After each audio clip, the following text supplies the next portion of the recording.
他的手机会自己拨打电话，每天拨打2000次，他都换了5个新手机了，但是没用。即使买完手机刚出门，电话就开始自动拨打起来。慢慢的，一家3口的手机都出现了这种问题，但手机并没有中病毒，这搞得一家人精神崩溃，而且电话都打给了亲戚朋友。朋友说有时候1分钟就能接到20个，刚接通就挂断。有一个朋友还是开餐厅的，电话非常耽误工作，给朋友道歉成了他们一家人的日常。手机不仅会自己打电话，有时还会发短信，关键短信内容很惊悚，还说这种现象一般都出现在晚上。于是节目组决定等待，但1夜过去，手机并没有出现自动打电话的情况。节目组又安装了多个摄像机，全程监控。第2天，儿子的手机率先打起了电话，儿子想拿手机给镜头看，刚走2步，手机自己就挂断了。与此同时，大叔的手机收到了一条短信，上面写着去世很久的父亲名字，这就非常惊悚了。节目组仔细观察录像后，终于发现了端倪。录像显示，奇怪的现象都发生在儿子拿着手机的时候，只有当他拿着手机才会自动拨打电话。父亲手机上的短信也是在他拿走父亲手机后才收到的，而且每次都是儿子第一个发现这种现象。通过这些反常的举动，节目组认为儿子就是始作俑者。心理医生还发现，儿子在处理这些事情的时候很老练，看起来是策划好的，而不是简单的心理问题。节目组把儿子请了过来，想要套路他一下。经过一番询问，儿子终于憋不住了，承认了自己的所作所为。那他为啥要这样做？儿子说别人都觉得他没用，正好他了解到一款远程控制别人手机的软件，用软件控制了父母的手机。刚开始呢，觉得整蛊家人很好玩，而且家里就他懂智能手机，父母都很依赖他，这也让他获得了心理上的满足，才开始一直恶作剧。父母得知真相后很震惊，要求儿子向亲戚朋友道歉。电话之谜总算解开了，但下面这只狗狗又出现了新问题。这只狗每天都要偷鞋，还专偷有脚气的鞋子，奶奶的鞋就经常无缘无故的消失，大冬天只能光脚走回家。节目组来到他家，奶奶却让工作人员离门口远一点。不一会儿，门口就出现了一只狗，他仔细闻了闻，确定是奶奶的鞋后，叼起来就跑。工作人员赶紧追，眼看就要追上了，狗狗丢下鞋子开溜了。奶奶说，狗狗好像时刻监视着自己，每当脱下鞋，没一会儿就被它叼走了。不过还好，狗狗每次把鞋藏在固定的地点，奶奶都可以找到。现在她每2天去捡一次，这样正好能捡回1双。奶奶很困惑，为啥她只偷自己的鞋？节目组猜测，可能是奶奶的鞋气味独特。接着还做了个测试，让村民把鞋子都放在一起，看狗狗会如何选择。只见它从头到尾闻了一遍，很快就分辨出了奶奶的鞋，接着又叼走了。这次呢，节目组让奶奶穿1双新鞋，看狗狗还能不能分辨出来。奶奶穿着新鞋走了1圈，脱掉鞋子进屋后，狗狗就出现了。它像之前一样挨个闻，很明显，新鞋对狗狗的迷惑性很大。狗狗稍微有点犹豫，确认再三后，还是挑出了奶奶的新鞋。那它为啥痴迷于偷鞋？宠物医生说，狗狗把偷鞋当成了一种游戏，认为偷鞋可以吸引人们的注意，进而得到人们的关爱。不过要论奇葩，还得看下面这个。每到深夜，酒吧里就会出现满地的便便，花盆里的土被刨了出来，卫生纸也被撕得粉碎，到处都是一片狼藉。关键呢，钱也没有少。酒吧老板觉得这应该不是人，节目组决定近距离观察。等了好久，墙壁上突然传来声音，一块泡沫板在自行移动，工作人员都快吓尿了，壮着胆子继续观察。这时，一只毛茸茸的脑袋探了出来，原来是一只黄鼠狼。只见它来到草坪上一阵翻滚，这也太舒服了吧！随后就开始找酒喝。黄鼠狼很警惕，时刻都在观察门口的情况，但它拉的便便越来越多，店主很苦恼，决定用笼子把它抓住，先在笼中放入食物，接下来只需要等它上钩。晚上黄鼠狼再次出现，直接就被食物吸引了，但它非常谨慎，在入口徘徊了很久，最终没能抵挡住诱惑，但是呢，并没完全钻进去，留了一半身体在外面，叼上一块食物就退了出来。这也太好吃了吧！吃完后没忍住，又钻了进去，这次呢，完全钻进了笼子里，吃完才发现中了圈套，对着入口一顿挠，没想到还真被它挠开了。工作人员看得目瞪口呆，决定再试一次。黄鼠狼这次犹豫半天都不敢进去，但大鸡腿实在太香了，还是钻了进去。这次呢，成功抓到了它，随后把它带到野外放生了。好了，我是预备关注我，每天一个迷惑行为大。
位关注我，每天一个迷惑行为大赏。他把一坨便便锁在了保险箱里，还说这坨便便价值1000万，而里3层外3层的打开，这不就是块石头吗？但他说这是鲸鱼的便便，叫龙涎香，高档香水就是用这玩意儿做的，比黄金还要贵10倍，一克就能卖3000块。便便呢是在自家鱼塘发现的，他本来也以为是石头，没想到啊扔在水里竟然飘了上来，这就很神奇了。上网那么一查，和网上说的龙涎香非常像，这不一夜暴富了吗？工作人员闻了闻，确实没什么臭味，难道真的是龙涎香？朋友们都觉得这是真的。但村里老人说他们这片根本就没出现过鲸鱼，哪来的鲸鱼便便啊？说再多都没用。接下来直接找专家，专家说这玩意儿很稀有，一般100只鲸鱼里面只有1只鲸鱼体内会有龙涎香，这其实就是鲸鱼体内的结石。专家对着便便一阵猛闻，还做了个简单的测验，各种特征非常符合，初步判断这可能就是龙涎香。大叔那是越听越兴奋，但专家说还需要进一步采样化验。一番分析后，大叔满怀期待，然而结果却显示这并不是龙涎香，只是一个在海上漂浮很久的塑料泡沫。大叔的宝贝瞬间一文不值，妻子安慰大叔，但大叔反手就撒了一波狗粮，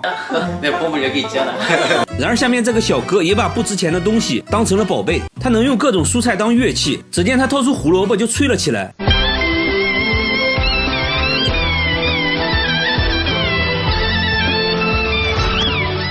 工作人员还是不相信他也不废话，直接啃了一口。不仅如此，什么红薯、山药、西葫芦、土豆，甚至大蒜都可以吹出曲子。而且用蔬菜当乐器的好处就是饿了能直接吃。接着用西兰花又吹了一曲，还用山药做的乐器吹了一个。然而把蔬菜做成乐器也不容易，首先就要保证蔬菜的新鲜程度。在冰箱拿出一根硬邦邦的萝卜，先用工具把萝卜掏空，然后在表面打孔，每一步都要非常小心，还要不断测试音准，一点点调整孔洞大小。节目组决定升级挑战，拿来了西瓜、鸡蛋和大葱。小哥轻蔑一笑，就这，手起刀落就把3样食物变成了笛子。没想到还都吹响了。现在有个问题就是，乐器的保鲜时间太短，一旦蔫了，音色就不纯正了，一般用完就要被妻子拿来做成菜，或者打成蔬菜汁喝掉，因此每天都要重新买新鲜蔬菜，这成了一笔不小的花费。他现在呢已经到了痴迷的程度，甚至在工作中也要做乐器，拿着一颗洋葱就开始制作，同事都被震撼到了。不过要说奇人，那还是得看下面这位大叔，他能在头发丝上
每天一个迷惑行为大赏。他脑袋里长了蜘蛛，每天都要用吸尘器吸出来，这些就是从鼻子里吸出来的，吸出来的时候都是活的。他觉得脑袋里一定有个蜘蛛窝，甚至还在不停地产卵。这些蜘蛛天天都在他的脑袋里面爬，把他痛苦了好几年。为了缓解疼痛，他不停地敲打脑袋，还要去碾碎正在脑袋里到处爬的蜘蛛。办法想了好多，医院都去看过了，但依然不能解决问题。长期的痛苦导致他从150斤降到了现在的100斤。他认为彻底把蜘蛛消灭的方法就是把自己火化了，和蜘蛛同归于尽。为了帮助他，大家找来了专家。专家仔细观察吸出来的蜘蛛，发现这些蜘蛛竟是不同品种的。专家还说蜘蛛根本不可能在我们体内生存，但大叔却不能接受这个观点，因为自己实实在在的能感受到蜘蛛带来的疼痛。他觉得专家根本不能理解自己，实在没办法了。大家又带他来到了大医院，经过内窥镜仔细检查，还是找不到蜘蛛的任何踪迹。然后又推他去照 CT， 片子看了半天也没有发现问题，真的是奇怪。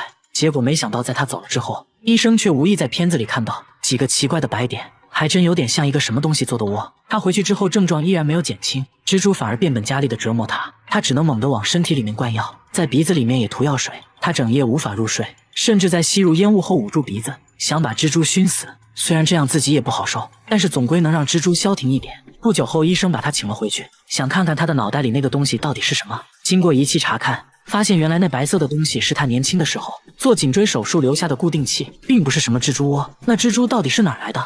大家研究了半天，发现蜘蛛是从他吸尘器的缝隙里面钻进去的，也就是说这些蜘蛛本来就在吸尘器里，一切都是误会。解决了这块心病，2个月后，当大家再次见到他，精神面貌已经远超过去，成为了一个正常人。这猫有个怪癖，连医生都大为震惊，它1日3餐只吃泡菜，而且必须要够辣，饿了就会对着冰箱一直叫，因为冰箱里就有它梦寐以求的辣白菜。主人受不了了，从冰箱拿出了一片泡菜，小白闻了闻，几口就吃完了。看起来一片泡菜根本不够吃，主人又把泡菜和米饭拌在一起，给他做了个泡菜拌饭。但小白很挑剔，只吃了拌饭中的泡菜，1粒米饭都没吃。主人说小白是流浪猫，刚捡回来的时候他什么都不吃，直到拿出泡菜的一刻，他竟然2眼发光，一直叫个不停，才知道这猫喜欢吃泡菜。我们都知道韩国人喜欢吃泡菜，难道韩国的猫也都喜欢吃泡菜吗？随后节目组做了个实验，分别准备了4种食物。现在第1只猫登场了，只见它来回闻了闻，毫不犹豫地选择了猫粮。第2只猫闻了闻泡菜，看起来味道不错呀，然后就选择了旁边的鱼罐头。接着一只3个月大的猫咪上场了，它直接就奔向了猫粮。你看，连3个月大的猫咪都知道猫就应该吃猫粮吗？最后到小白出场了，他都没看一眼猫粮以及鱼罐头，对着泡菜就开始干饭。主人觉得泡菜太辣，吃多了不好，于是把泡菜洗完再给小白吃，结果小白闻了一下连连后退。小白心想，洗过的泡菜能叫泡菜吗？随后竟离家出走了。等发现他的时候，他正在垃圾堆里吃泡菜，吃得满嘴通红。小白为啥对泡菜这么情有独钟呢？该不会有什么毛病吧？主人带他来到宠物医院，医生听完也大为震惊。一番检查下来，小白身体却很健康，只能说他天赋异禀。不过呢，医生还是建议要少吃泡菜。主人也很听话，回家就给小白做了泡菜味的猫粮，把猫粮和泡菜混合在一起。没想到啊，天生傲骨的小白竟然配合吃了起来。那就希望小白尽快戒掉泡菜，做个正经猫咪吧。整条街只有这棵树，每天早上都会剧烈晃动，鸟都不敢在此停留。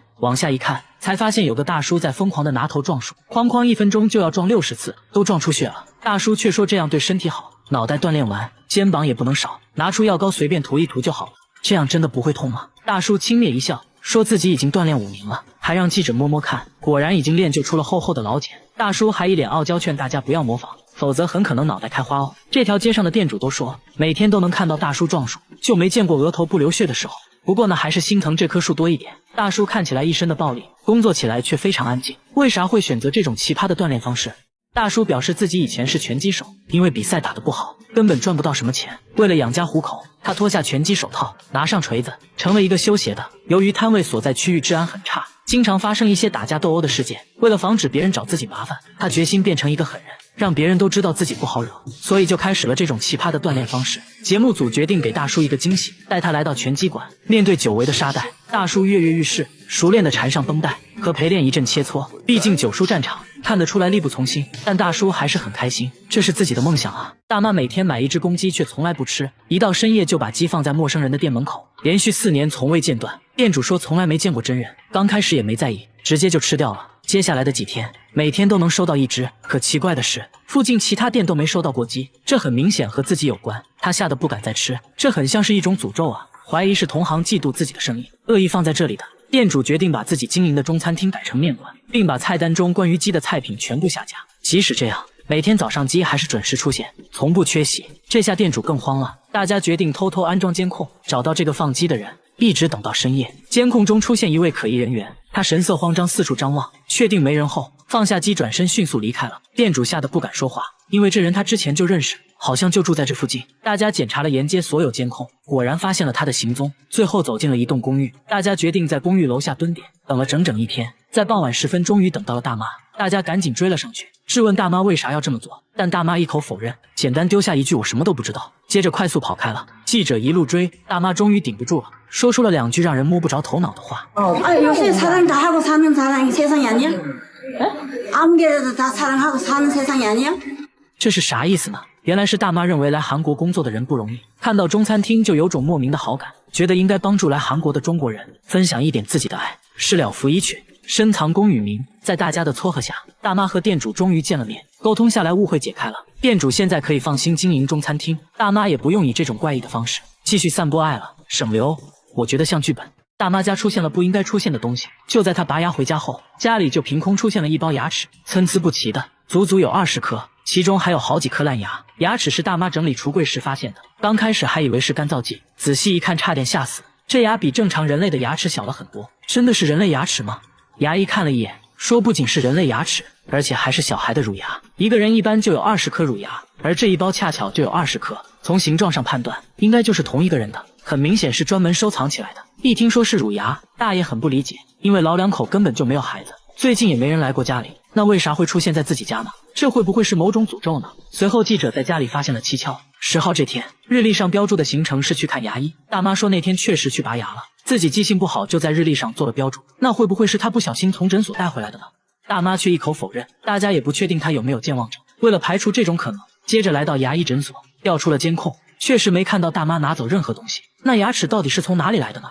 聊天中得知，这房子是他们租的，1年前才搬进来的，而且房东就有个孩子。大家瞬间醍醐灌顶，这牙齿8成就是房东孩子的。接着联系到了房东，一问才知道，这牙齿确实是他家小孩的，当时搬家忘记拿了，一切都是虚惊一场。大叔每次做饭要先洗一盆碎玻璃，洗完再加上几勺白糖，直接就端上了餐桌，放着一桌菜不吃，他却只想吃玻璃。老婆怕他吃死了，想让大叔吃一块玻璃就上一口菜，但大叔根本不听，玻璃直接成了他的主食，一天吃的玻璃可以填满2个啤酒杯。现在还越来越离谱，上班都要带着满满一杯玻璃碴子，没事就赶紧拿出来吃一块，走到哪都带着。下班后就去玻璃店挑选零食，挑挑拣拣弄了一大袋，回家还要根据口味给他们分类，不同厚度的玻璃吃起来口感也不一样。医院的点滴瓶是他的最爱，吃起来酥脆有嚼劲，灯泡吃起来就差一点，不过呢也很爽口。记者忍不住问他，到底为啥要吃玻璃呢？没想到大叔却反问起了记者，那你为什么要吃饭？为什么要喝酒？为什么要抽烟？喊嘎叽嘛，这个嚼一口非常香。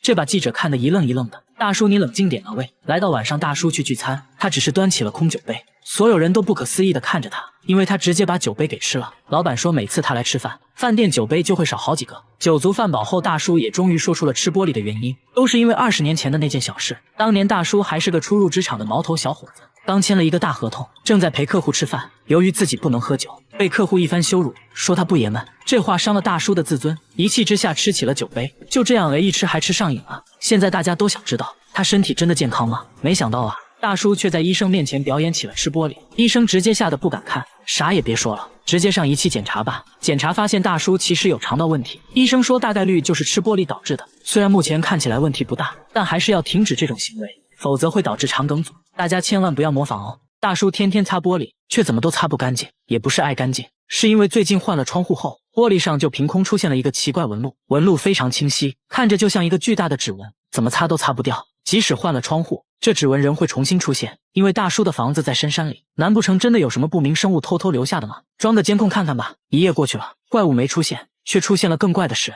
指纹凭空消失了。大叔却并不惊讶，说之前也发生过这种情况，只要是晴天，指纹就会消失，反之阴天指纹就会很明显。大叔说再等等吧。来到傍晚，这指纹果然准时出现，有人怀疑是傍晚室内外温差变大，从而在玻璃上出现的冷凝现象，但这东西根本擦不掉，而且只出现在这一块窗户上，所以不可能是冷凝现象。那现在怎么办呢？大家去找卖家咨询，卖家说了一些有的没的，一副不耐烦的表情，最后说可能是厂家用吸盘搬运玻璃中留下的痕迹。大家又来到玻璃厂家，果然就看到了这种搬运玻璃的专用吸盘，吸盘也确实会在玻璃上留下痕迹，但这种痕迹是能擦掉的，跟大叔家的根本不一样。就在大家一筹莫展之际，瑕疵品玻璃的存放方式引起了大家的注意，上面出现的纹路和家里指纹不能说是很像，只能说是一模一样。厂长解释说，刚生产出来的玻璃很热，需要在下面垫上一层厚厚的油纸，大家隐隐感觉这层油纸可能就是谜团的关键。带着油纸找到专家，专家分析半天，又说了一大堆我听不懂的，总之结论就是玻璃上的纹路还真是油纸印上去的。刚开始纹路还是能擦掉的，但一些瑕疵品玻璃在露天环境中存放时间一长，这纹路就会深深印在玻璃上，是很难擦掉的。工厂为了利益最大化，会把这种超大的瑕疵品玻璃做成小一点的窗户玻璃，恰巧大叔买的窗户玻璃就是用这种瑕疵品做的，于是就出现了这种怪现象。至于这纹路在晴天时消失，是由于温度升高导致的。知道了怎么回事，这下不用再换玻璃了。大妈家出现了不应该出现的东西，就在她拔牙回家后，家里就凭空出现了一包牙齿，参差不齐的，足足有20颗，其中还有好几颗烂牙。牙齿是大妈整理橱柜时发现的，刚开始还以为是干燥剂，仔细一看差点吓死，这牙比正常人类的牙齿小了很多，真的是人类牙齿吗？牙医看了一眼，说不仅是人类牙齿，而且还是小孩的乳牙。一个人一般就有20颗乳牙，而这一包恰巧就有20颗，从形状上判断，应该就是同一个人的，很明显是专门收藏起来的。一听说是乳牙，大爷很不理解，因为老两口根本就没有孩子，最近也没人来过家里，那为啥会出现在自己家呢？这会不会是某种诅咒呢？随后记者在家里发现了蹊跷。10号这天，日历上标注的行程是去看牙医，大妈说那天确实去拔牙了，自己记性不好就在日历上做了标注，那会不会是她不小心从诊所带回来的呢？大妈却一口否认，大家也不确定她有没有健忘症。为了排除这种可能，接着来到牙医诊所，调出了监控，确实没看到大妈拿走任何东西。那牙齿到底是从哪里来的呢？聊天中得知，这房子是他们租的，1年前才搬进来的，而且房东就有个孩子，大家瞬间醍醐灌顶，这牙齿8成就是房东孩子的。接着联系到了房东，一问才知道，这牙齿确实是他家小孩的，当时搬家忘记拿了，一切都是虚惊一场。这里的人穷的只剩下了钱，每天要去摆摊卖钞票，把钱当废纸论斤卖，个个都是亿万富翁，却吃不上饭，甚至有人被活活饿死。他们每天拉着成捆的钞票去摆摊，一沓沓现金就像冥币一样，随意堆放在地上，没有任何安保措施，根本不担心被抢。这一幕发生在索马里兰的一个钞票交易市场，这里是全球唯一的钞票交易市场，交易过程也很简单，不需要点钞机，也不需要验钞机，都是论斤卖，一般1斤能换$1，偶尔多个几斤几两也没关系，摊主有时会多送一些，来挽留回头客。家家户户堪比私人银行，即使有1亿现金掉在路上，也没人愿意捡，因为自己家的钱都卖不完。更奇葩的是，这个国家不被国际社会认可，在任何世界地图上都没有这个国家，所以他们的钞票在世界范围来说不具备任何价值。他们使用的货币叫索马里兰先令，于1994年由国家银行发行。由于官方随意印刷货币，导致严重的通货膨胀，货币连年贬值，出现钱不再值钱的局面，买颗白菜可能都要花个上百万，所以他们更愿意把当地货币兑换成美元，于是就有了卖钱这一奇葩景象。这里人口非常稀少，就业率很低，当地经济主要以畜牧业为主，由于气候炎热少雨，经常出现干旱的现象，导致饲养的牲畜大量死亡，周围环境一片萧条，即使在首都也没有任何繁华的景象，反而显得脏乱差，大部分地方破败不堪，很少能见到水泥路面。索马里兰的人穷得只剩下钱，却仍旧吃不上饭，令人唏嘘不已。他的眼睛会喷水，倒上一杯汽水，直接用鼻子喝，喝完捏住鼻子掰开眼皮，只听吱的一声，一道细水柱从眼角喷了出来，喷出了2米远，足足持续了5分钟。这还没完，他又拿出一个气球塞进耳朵，捏住鼻子后，气球竟然一点点的变大，耳朵直接成了打气筒，不一会就把气球吹爆了。接下来他又表演了其他几个绝活，都是在眼睛射水基础上延伸出来的。他说做这些就是为了好玩。之前看了一个狗血韩剧，非常感人，但很奇怪，看着看着家里的天花板突然开始漏水，但外面并没有下雨啊。原来不是天花板漏水，是自己的眼泪喷出来了。这才知道自己还有这种绝技。从此他开始不断挑战自己，从刚开始喷得很短，慢慢到现在能喷2米远。现在他还要做个更大的挑战，用眼睛喷水灭蜡烛。结果喷出来的水流太小，没有成功，对着镜子左看右看，不应该呀。接着打了几个喷嚏疏通鼻腔，又试了几次还是不行。原来小哥是感冒了，他表示等自己好了会继续挑战。听说世界纪录能喷4米，自己准备刷新下。校长当着全校师生的面竟然表演起了杂技，把气球塞进耳朵，捏住鼻子后气球瞬间就爆了。不仅如此，把软管一头插入耳朵，另一头对准蜡烛，一口气就吹灭了20根。拿纸巾靠近耳朵，纸巾被吹得来回摆动，大家都怀疑他耳朵里安了个吹风机。大叔微微一笑，说其实很简单，只要捏住鼻子用力憋气就行了。摄像小哥试了试，果然有用，很快就掏出来一大坨耳屎。这项才艺对大叔来说非常有用，只要涉及吹蜡烛的环节，那必须要用耳朵。儿子也熟悉大叔的套路，轻车熟路的接过软管对准蜡烛。对大叔来说，蛋糕上加点耳屎才美味。他说做这些就是为了好玩，小时候就喜欢吹树叶子，有次吹着吹着，一坨耳屎竟然飞了出来，正好落到朋友嘴里，这才知道原来自己耳朵还会出气，从此都没再掏过耳屎。大家都觉得他耳朵里的构造肯定和普通人不一样，来医院一看，他耳朵和正常人的还真不一样，并不是真有什么特异功能，而是有缺陷，轻微的鼓膜穿孔，所以在捏住鼻子憋气的时候，气体就从鼓膜里漏了出来。长期这样做的话，对鼓膜伤害很大，最终可能会导致耳朵失聪，大家千万不要模仿哦。这佛像每天在流血，从额头到后背都不断往外渗，这血越渗越多，看着吓人。他们把佛像放在太阳下，用摄像机对着，这血就在众目睽睽之下渗了出来。佛像里面看来有东西啊，用榔头一敲，里面发出的声音更让大家确信，佛像里面绝对装满了东西。佛像是别人送他的，刚开始就额头上有一点点液体，大妈也没多想，顺手就给他洗掉了。但他万万没想到，接下来佛像全身都开始渗血，才明白过来这佛像不对劲。大妈这下彻底慌了神，因为听说佛像流血泪必有大灾，在记者的帮助下找到了木雕师傅。师傅捧着佛像左看右看，也懵了，说从来没见过会流血的雕像，感觉这更像是一种诅咒。这下大妈更慌了，最后实在没办法了，大家找到专家，对佛像进行取样检测，结果显示佛像表面有很多细小的孔洞，渗出的粘稠液体其实是树枝，也就是说这佛像就是用一整块松树树枝做成的，而且里面也没有干透，所以才会一直渗出红色的树枝。听到这里，大妈终于松了一口气。她每隔半小时就要换一双袜子，包里每天都装着10多双袜子，外加一条毛巾。同事都觉得她有病，而她确实患有非常严重的多汗症。有多严重呢？大家做了个测验，不到3分钟，汗水就以肉眼可见的速度冒了出来，甚至直接滴了下来，双手每时每刻都像刚洗完一样。这还不算什么，更让她尴尬的是腋下的汗珠多到能直接流出来。看恐怖片的时候，双手简直成了水龙头，被子一湿一大片。脚上的情况也同样严重，这给她的生活带来了极大困扰。每天出门包里必须要装10多双袜子，方便随时换一双。因为手滑，临时包装根本撕不开，想玩一会游戏，结果触屏就没反应了。下班回家呢，指纹锁却识别不出来，用过的键盘铺上纸巾，瞬间就浸湿了，鼠标也像刚洗完一样。写工作报告，汗水都会顺着笔尖滴下来。小姐姐表示，这些她都能接受，最让她难过的是别人的嘲笑。从小就被人叫做小师妹，她的梦想是当一名厨师，做日料、手握寿司之类的。因为多汗症，她不得不放弃了梦想。说着说着就哽咽了。小姐姐也去过很多家医院，都没有找到多汗症的确切原因。最后小姐姐也想开了，既然无法改变现状，那就接受它，接那不完美的自己。最近还做起了直播，大方展示了自己的多汗症。我觉得小姐姐很值得我们学习，保持乐观的心态最重要。大叔把西瓜供了起来，每天还要给西瓜烧香磕头，甚至还带他去做了 CT。据大叔说，这西瓜成精了，当时买的时候好好的，瓜农也说这瓜保熟，没想到仅仅过了1个晚上，它就长出了嫩芽，生长速度肉眼可见，西瓜表面没有任何腐烂的迹象，嫩芽是硬生生从里面顶出来的。自从西瓜发芽后，他家里还发生了很多神奇的事，感觉身体都变年轻了，认为这些都是西瓜带来的好运。这下好了，大叔更不敢吃了，直接供了起来，每天还要给西瓜磕头。这事很快就在村里传开了，就连种了一辈子西瓜的大爷都是第一次听说这种事，村民议论纷纷。有人就认为西瓜一定是被高人加持过，成精了。为了搞清楚怎么回事，节目组带西瓜来到医院，准备给他照 CT， 反复照了几次，医生说从片子上可以明显看到西瓜内部已经腐烂了，和正常西瓜对比下，这一片黑黑的就是腐烂部位，只要有合适的温度和湿度，种子就有可能在内部发芽，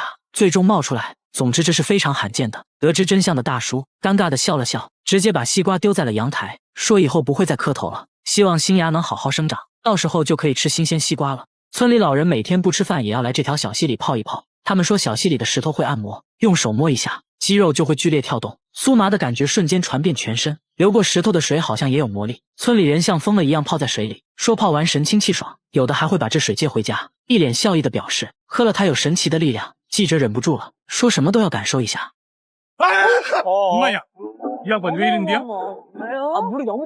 我严重怀疑这家伙是演的，韩国人都这个屌样，但他信誓旦旦地说自己真的有被电到，不过感觉挺爽的，甚至还有点上瘾。节目组摄像大哥看不下去了，你这演的太假了，你当观众是傻子啊？我来试试，这也没事啊。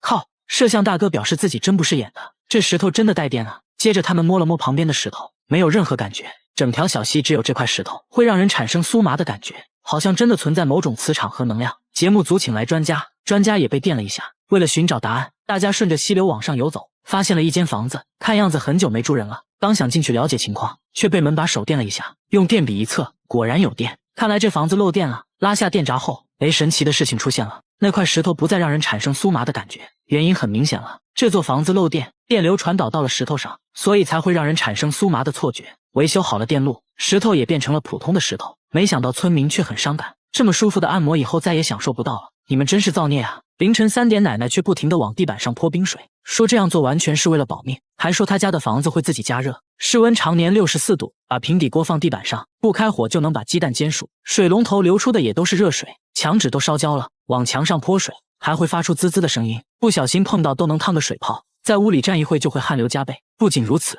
卧室的温度竟达到了70度，这睡一觉还真有可能会死。为啥会这么热呢？起初都以为是加热器出了故障，检查后发现加热器根本就没插电，所以不可能是加热器问题。大家又觉得那肯定是电路方面的问题，接着检查了所有电路，结果一些正常有可能的因素都排除了，但还是找不到问题所在。奶奶热得根本睡不着，只能不停往地板上泼水来降温。邻居们对此议论纷纷，有人说房子下面有温泉，还有人说房子下面有地狱之火。一时间关于他家的谣言越来越多，那到底是什么原因导致的呢？就在节目组测量外墙温度时，意外发现电表的温度异常高，即使在断电后，他仍在工作。看来这电表有问题啊！打开电表的瞬间，火花四溅，原来这电表漏电了。专家说房子高温很有可能就跟漏电有关，随即对房子里里外外研究半天，终于知道了怎么一回事。原来这房子是钢架结构的装配式简易房，当电表短路时，整个房子都是导体，产生的热量会通过钢架传递到整个房子，所以才会出现超高温的现象。幸亏发现的早，不然煤气罐都有可能发生爆炸。随后维修人员找到粘在一起的电线，经过修复，一切恢复了正常。这下终于可以好好睡一觉了。